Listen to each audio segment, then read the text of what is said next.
चलो, हमने शुरू किया था ये जो ऊतक है ये पढ़ना शुरू किया था किसमें? जंतुओं में। अच्छा देख तो बाबू अभी सही आ रहा है ना, अभी करिए आ रहा है, ठीक है अभी ना। चलो, और लास्ट टाइम पे वहीं पे बात किया था हमने कि जो ऊतक पढ़ेंगे हम लोग जंतुओं में कितने प्रकार के होंगे? 4 प्रकार के। आपके उपकला हैं, संयोजी हैं, पेशी हैं और तंत्रिका हैं, जिसमें से हमने थोड़ा बहुत तो सबके बारे में जाना था ना। उपकला के बारे में जाना था थोड़ा बहुत, संयोजी के बारे में, फिर पेशी ऊतक के बारे में, फिर तंत्रिका ऊतक के बारे में, एक एक दो दो बिंदु हमने देखा था, जिसमें हमने शुरुआत किया था किसका? उपकला ऊतक का। बाद में मालूम चला था कि ये उपकला ऊतक आगे चल करके कहीं ना कहीं और इसका भी वर्गीकरण हो रहा है। ये लो सर, उपकला ऊतक का भी क्या हो गया था? वर्गीकरण हो गया था। और वर्गीकरण होने के बाद मालूम चला था कि ये उपकला ऊतक कितने प्रकार की है? 3 प्रकार की है। सरल उपकला ऊतक, संयुक्त उपकला ऊतक और विशिष्ट उपकला ऊतक। फिर हमने शुरू किया किसको पढ़ना? सरल को पढ़ना। पीछे देखो 4 को था ऊतक, 4 को मैं पहला ऊतक पढ़ना शुरू किया, अभी 3 को बचा हुआ है ना, याद रहेगा वो तीनों, ये तीनों का तीनों भी बचा हुआ है हमारे पास। हमने केवल उपकला को पढ़ना शुरू किया था। उपकला को जब पढ़ के देखा हमने तो पता चला उपकला 3 प्रकार की। उस 3 प्रकार में से पहला प्रकार हमने शुरू किया था जिसका नाम था सरल उपकला ऊतक, ठीक है। अब इस सरल उपकला ऊतक को देखा था तो इसके भी प्रकार थे ना, ये लीजिए सर, इसके 4 प्रकार हैं। सरल सल्की है, सरल घनाकार है, सरल स्तंभाकार है और कूट अस्तरित है, जिसमें हमने ये पढ़ लिया, ये पढ़ लिया, ये अभी ये बचा हुआ है, ठीक है। तो अभी सोचो क्या क्या सर, पीछे 4 का ऊतक था, उसमें पहला ऊतक पढ़ना शुरू किए, कौन सा? उपकला। फिर उपकला की बात किया, कितने प्रकार का? 3 प्रकार का, उसमें पहला प्रकार पढ़ना शुरू किया, 2 प्रकार अभी बचा हुआ है ना। तो ये कॉन्सेप्ट दिमाग में होना चाहिए कि क्या पढ़ रहे हैं, क्या बचा हुआ है। और जाकर के डायग्राम बनाया अपना एकदम, जैसे मैंने ये डायग्राम बनाया ना, ये खुद का अपना एक डायग्राम बनाओ, जितना पढ़ा उतने का ही डायग्राम बनाओ, जो नहीं पढ़े उसको छोड़ दो। ऊपर 4 को लिख देना, उस 4 में से उपकला पढ़ना शुरू किए, उपकला को खींचना लाइन, वहाँ पे दिखाना कि उपकला 3 प्रकार की होती है, सल्की, घनाकार, और उसके बाद कहीं ना कहीं, अरे बाबा हम गड़बड़ा जाते हैं, सरल, संयुक्त और विशिष्ट, वो 3 दिखा देना। फिर सरल के सामने 4 लाइन खींचना, फिर वो दिखाना, ठीक है। इस तरीके से एक डायग्राम बन जाएगा ना। जिस दिन ये डायग्राम कंप्लीट हो जाएगा उस दिन आपको सारी बातें क्लियर हो जाएंगी एक साथ में, ठीक है। तो जैसे जैसे बनते जा रहा है वैसे वैसे अपना डायग्राम बनाते जाइए, ठीक है। चलो अब हम स्टार्ट करते हैं क्या बच्चा? कूट, अस्तरित या आभासी।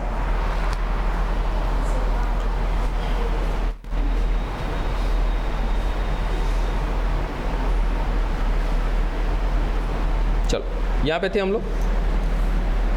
सबसे पहला पॉइंट तो यहाँ पे नजर आता है ना कि सर इसको हमने कूट या आभासी क्यों बोला। तो हमने पहले भी बताया हुआ कि बच्चा ये कूट शब्द है, ये आभासी शब्द जो है ना, ये केवल ऐसी ही स्थिति में यहाँ था, कभी भी आ रहा होता है कि जहाँ पर कोई चीज़ रियल नहीं होता है, ये रियल इमेज नहीं है, ये वास्तविक चित्र नहीं है, या फिर वास्तविक जो आप समझ रहे हैं वो वास्तव में वैसा नहीं है, तब हम उसके लिए किसका इस्तेमाल करते हैं? कूट या फिर आभासी शब्द का। जैसे अमीबा आपने पढ़ा है, अमीबा सभी जानते हैं, ठीक है। अमीबा का जो पैर होता है, हालांकि पैर होता नहीं है। जैसे एग्जाम्पल के तौर पे अमीबा को समझना है ना, तो क्या करिए कि एक कप पानी लेकर के कहीं टेबल पे या ज़मीन पर गिरा दीजिए, ठीक है। अब जैसे आप पानी गिराओगे सर कुछ समय तो पानी ऐसे रहेगा, धीरे धीरे वो पानी देखोगे कि सर लग रहा है कि पनिया तो इसे चल रहा है, देखिए ऐसे आगे की तरफ बढ़ जाता है, ये लगता है कि ऐसे आगे की तरफ बढ़ रहा है, चल रहा है। तो ये जो पैर की तरह जो संरचना दिख रही है ना, ये सर क्या वास्तविक पैर हैं इसके? नहीं। हम आपसे पूछे कि सर पानी चल कैसे रहा है? इस वाले भाग से चल रहा है पानी। अगली बार में क्या होगा कि सर यही चीज़ ये और ऐसे फैल जाएगी, सर पानी तो और आगे बढ़ गया, लीजिए। तो पानी चल कैसे रहा सर? इसी संरचना से चल रहा है। एक प्रकार से क्या है सर? इसका पैर है ये, ठीक है। तो पैर को हम लोग बायोलॉजी की भाषा में क्या कहते हैं? पाद कहते हैं। तो क्या होता है सर? ये कूटपाद है, यानी कि ये पैर तो है लेकिन वास्तविक पैर नहीं है। इसी चीज़ को हम अमीबा पर लागू करते हैं, ठीक है। तो ये आभासी पैर होते, ठीक वही बात यहाँ पर है कि जब भी हमारे पास कोई एक ऐसा बिंदु नजर आए जो वास्तविक तो नहीं है लेकिन वास्तविक के जैसा अपने आप को प्रदर्शित कर रहा है, प्रतीत कर रहा है, तो ऐसी स्थिति में हम क्या बोलते हैं? कूट या आभासी, ठीक है। अब ये कूट या आभासी यहाँ पर लाने के पीछे का रीजन क्या है? ये बताओ बच्चा कि ये प्रकार किसका है? सर सरल का है ना, सरल का प्रकार है। अभी हम लोग क्या पढ़े? उपकला। उपकला में कौन सा सर? सरल। सरल में एक ही बिंदु तो हम जानते हैं कि कैसा होना चाहिए, ये एकल स्तर का होना चाहिए, गलती से भी ये 2 स्तर का नहीं होगा। लेकिन तनिक देखो इस इमेज को, देखो ऐसा लग रहा है ना कि सर ये एक स्तर से ज़्यादा स्तर में। कैसे कि सर एक तो ये वाली देखिए, ये वाली कोशिका, ठीक है, एक ये बड़ी वाली कोशिका, इसके बाजू में सर ये भी लग रहा है एक छोटी कोशिका, ये देखो ये। तो ऐसा लगता है ना कि सर ये छोटी कोशिकाओं का स्तर है। ये देखो यहाँ से सर एक स्तर ये नीचे और एक ये बड़े वाले का स्तर। तो जब देखोगे तो ऐसा लगता है कि ये एकल स्तर में नहीं है, कितने स्तर में है? 2 स्तर में। लेकिन है एक्चुअल में कितने स्तर में? एक स्तर में ही है। बस ऐसा प्रतीत होता है कि ये 2 स्तरीय है, इसी वजह से इनको नाम दिया जाता है कूट या तो आभासी उपकला। ठीक है, हाँ है एक्चुअल में एकल स्तरीय। ठीक है, देखो यहाँ पे बातें क्या क्या लिख रही है सामने, देखो जरा कि सर आकार में कैसे हैं? स्तंभाकार हैं ये आकार में। ठीक है, यानी कि इनकी कोशिकाएं कैसी हैं सर? स्तंभ के जैसी हैं, ऐसे लंबी लंबी हैं। ठीक है, लेकिन एक समान नहीं है, कुछ लंबी हैं कुछ छोटी हैं। मैं बना के समझा देता हूँ, पहले जगह नहीं है काजी, इस संयुक्त आ गया। चलो यहाँ देखो एक बार ज़रा, होता क्या है कि सर इस तरीके से कुछ लंबी कोशिकाएं हैं,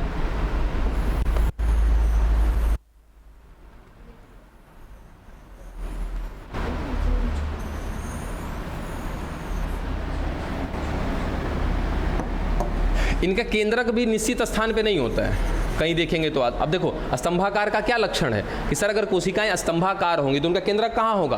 आधार में होगा। लेकिन ये भी निश्चित नहीं है, देखो कहीं पे ऊपर मिल रहा है, कहीं पे नीचे मिल रहा है, कहीं आधार में मिल रहा है। ठीक है, उसके साथ साथ इसके बीच बीच में देखो ये छोटी छोटी कोशिकाएं भरी पड़ी।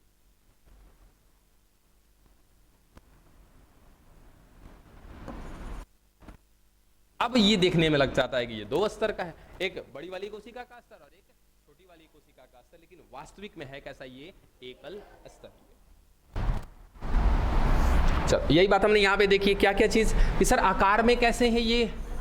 स्तंभाकार। एकदम अच्छे से याद रखिएगा कि जो ये आपका कूट या आभासी होता है, आकार में कैसे होते हैं? स्तंभाकार कोशिका होती है। और यहाँ स्तंभाकार कोशिका कितने प्रकार की मिल रही है? 2 प्रकार की, एक लंबी मिल रही है और दूसरी छोटी मिल रही है। उसके साथ देखो यही बात हमने देखा अभी कि सर एकल स्तरीय है लेकिन 2 स्तर जैसी प्रतीत होती है। ठीक है, एग्जाम्पल क्या है कि सर श्वासनाल। श्वासनाल पहले ये बताओ श्वासनाल क्या है? अरे हाँ ठीक है, पढ़ लिया एग्जाम्पल, बताओ श्वासनाल।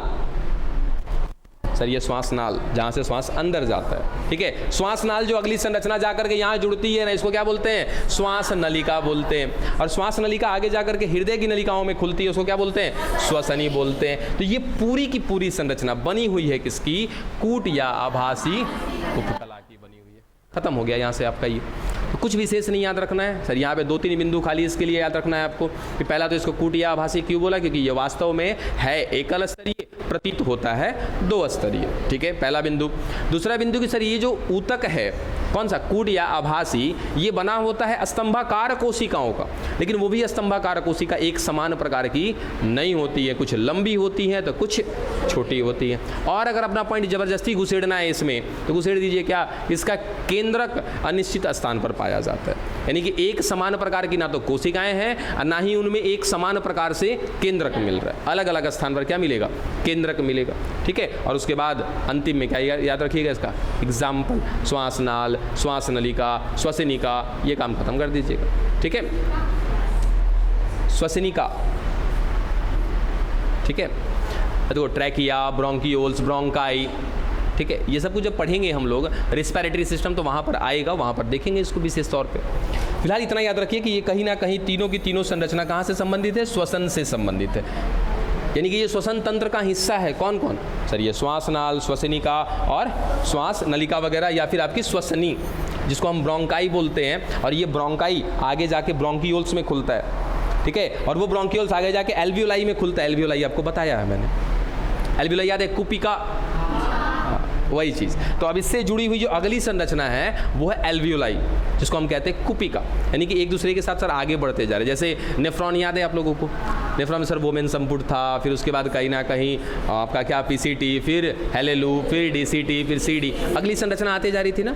उसी तरीके से ये क्या है? हमारे श्वसन पथ का एक ट्रैक सिस्टम है। शुरुआत कहाँ से होता है सर? नाक से। नाक अंदर जाके नेजल कैविटी में खुलता है, नेजल कैविटी जाकर के आगे कहाँ खुलती है? श्वासनाल में। श्वासनाल आगे जाके कहाँ खुलता है? श्वसनिका में। श्वसनिका आगे ब्रोंकाई में, यानी कि कहीं ना कहीं श्वसनी में। ये जाके आगे खुलती है कुपिका में, यानी कि एल्वियोलाई में। इस तरीके से होता है। इतना ज़्यादा मत याद रखो, खाली 3 को नाम याद रख लेना बस। चलो समाप्त किया हमने क्या?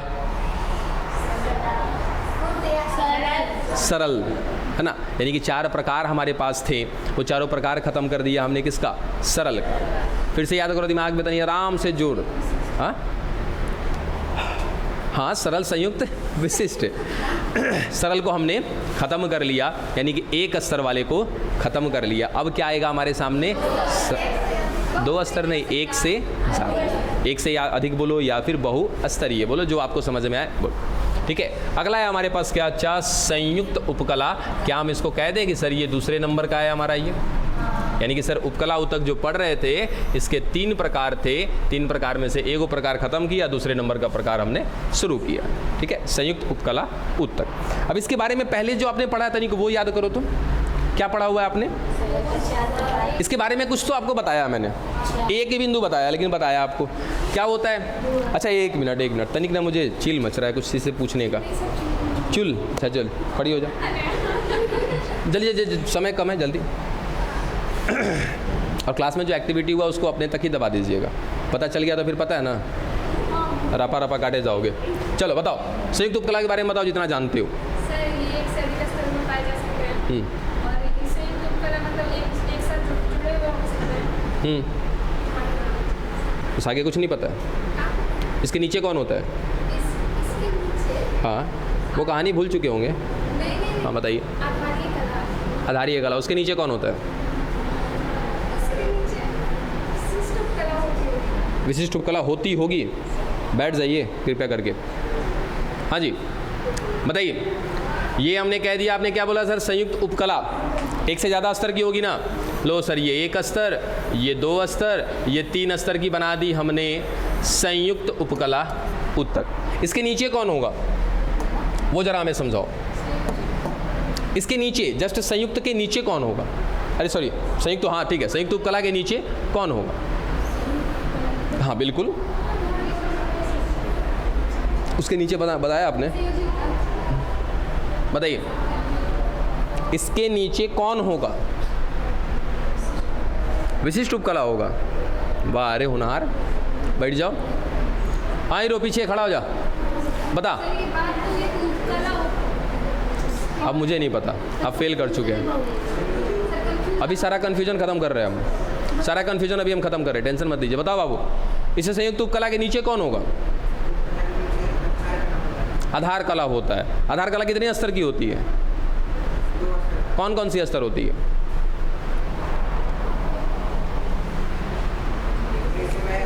अच्छा, दूसरा स्तरी। ये कहाँ पढ़ा दिया स्तरी हो? ये कहीं पढ़ाए हम? तुमको शायद स्पेशली पढ़ाए होंगे अकेले में बुला करके। बैठिए। एनीबडी की जिसको समझ में आ रहा हो, हम पूछना क्या चाह रहे हैं? नहीं पता चल रहा है ना? आ जाओ आ जाओ।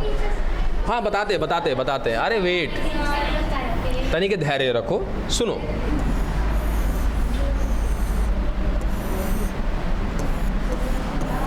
अब कोई बातचीत नहीं करिए तो ज़्यादा बेहतर होगा। ठीक है, सुनो जरा ध्यान से सुनो। कौन है सर? ये संयुक्त उपकला उत्तक है। अरे ये भूल जाओ कि संयुक्त है कौन? उपकला है। ठीक है, कोई भी हो सकता है सर। उपकला तो कहीं ना कहीं कितने प्रकार की है? 4 प्रकार की है। चारों में से कौनों ले लो, उससे क्या मतलब है?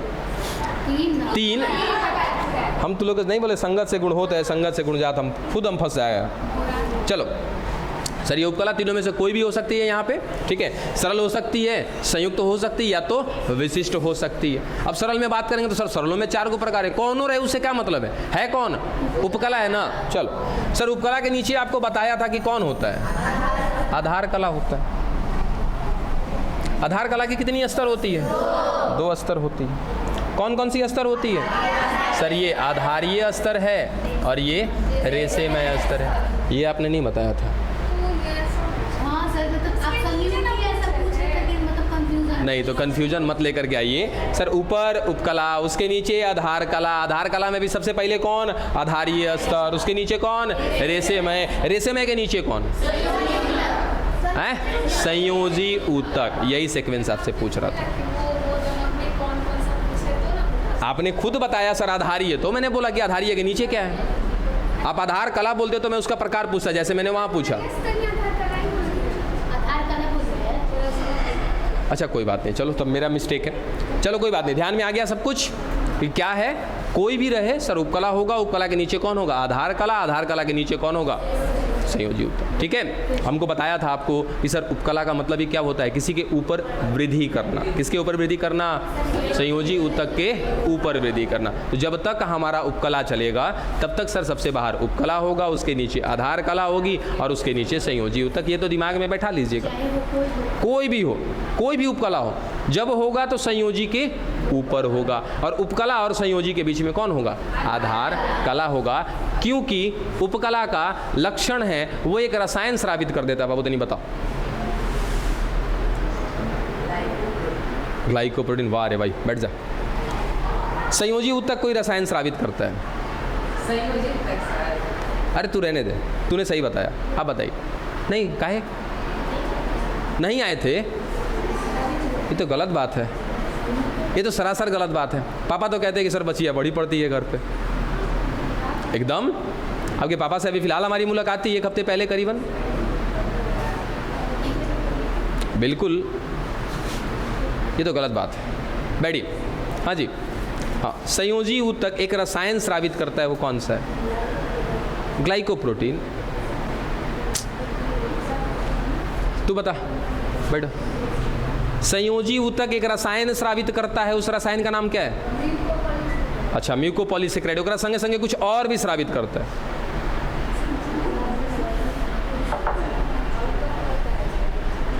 एक तंतु। कौन सा है वो तंतु? कौन है वो? कोलेजन तंतु है। बैठ जा बाबू। कोलेजन फाइबर बोलते हैं, इसीलिए तो उस वाले अस्तर को क्या बोलते हैं? रेशेमय अस्तर बोलते हैं। ठीक है, चलो। अब समझना, ये कहानी हमेशा याद रखिएगा बाबू, ये सर्वोपरि कहानी है। पहले ये जरा पढ़ के खत्म करो फटाफट।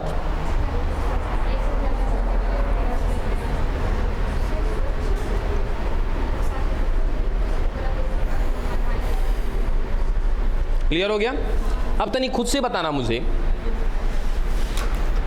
ये देखो सर, एक पेन को तोड़ना है, टूट जाएगा आसानी से? अब टूटेगा। ताकतवर ताकतवर कौन होगा? ये ग्रुप वाला। अब सोचो, इससे पहले हमने क्या खत्म किया है? एकल स्तरीय सरल खत्म किया है। अब क्या पढ़ रहे हैं? संयुक्त पढ़ रहे हैं। संयुक्त का मतलब ही देखो क्या है सर? एक से ज़्यादा स्तर की बनी होती है। यही तो इसका मुख्य लक्षण है कि जब मिलेगी तो क्या मिलेगी? एक से ज़्यादा स्तरों में मिलेगी। अब सोचो, एक स्तर है सर, वो टूट जाएगा, बिखर जाएगा जल्दी। एक से ज़्यादा स्तर है तो क्या करेगा सर? मजबूती होगा उसके अंदर, और जो मजबूती होगा उसका काम क्या होगा? सुरक्षा देना। बात समझ में आया? अब इससे पहले सरल वाले को कहाँ पढ़ा है? सरल का क्या काम था सर? या तो कहीं छानने का काम कर रही थी, या तो अवशोषण का काम कर रही थी, या तो श्रावण का काम कर रही थी। यही सब देखे है ना उसके बारे में।